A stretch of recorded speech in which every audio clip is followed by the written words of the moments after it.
спортивный, как сейчас можно сказать.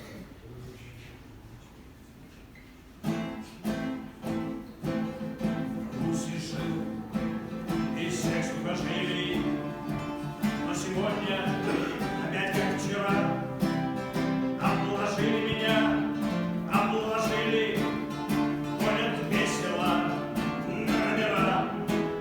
Из зарей хлопочут двустволки, там охотники спрятались в тень.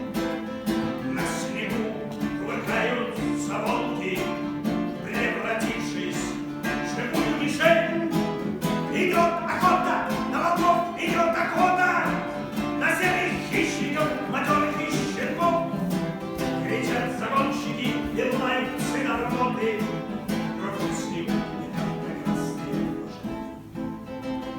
На равных играют с волками, еля помидорами в руках, огородив нам свободу флажками, бьют уверенно, наверняка. Волк не может нарушить традиции, видно в детстве слепые щенки.